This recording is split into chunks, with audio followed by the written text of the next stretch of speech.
Can I ask about your writing routine when you were working full time or when you were on maternity leave and caring for a young child compared to your routine now? You know, the things that have changed and what you've taken with you.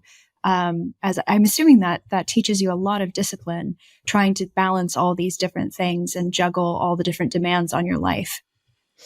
It does in a way. And I wish I could say I was much more productive. Now I'm not doing lots of other things.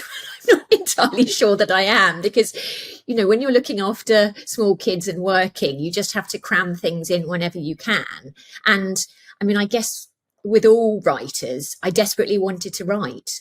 That was what I wanted to do. And therefore I found the energy and I found the time to do it. And I, you know, was writing. I remember editing my first book when my daughter was tiny and she didn't sleep lying down. She would only sleep attached to me. So I'd have to write standing up with her in a sling, which was sort of a nightmare, but also meant I just had to, you know, there's no really room at that stage for any self-doubt or any, I don't know if what I'm doing or how to do this, because you don't have time because, you know, they're going to wake up in an hour and that will be it. That'll be your writing time gone. So I guess in a way it was good for getting me into the routine of just writing, even if I thought it was nonsense, which, as I'm sure you both know, not that either of you write nonsense, but, you know, you have to just get through that. You just have to get through that first draft, don't you? You just have to write it, even though you will almost certainly think at the time that you're writing rubbish. So yes, it did get me into that sort of mindset of just writing and getting through the first draft. But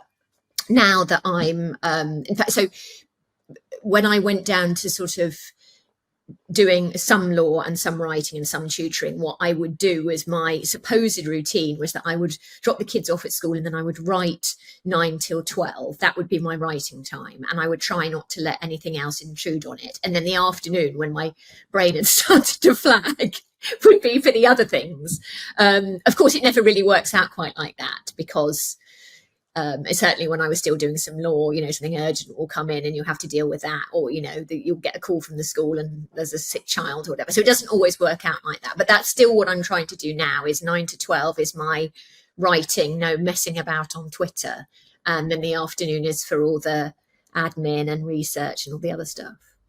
Yeah, it's very hard, isn't it? Because there are new kinds and new sort of species of procrastination really appear and like evolve in terms of what can suck you away from your desk. I mean, let alone a paid job.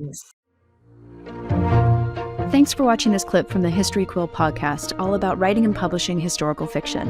If you want to find out more about the topics discussed, check the description for a link to the full episode and the episode page on our website, where you can access a range of relevant resources.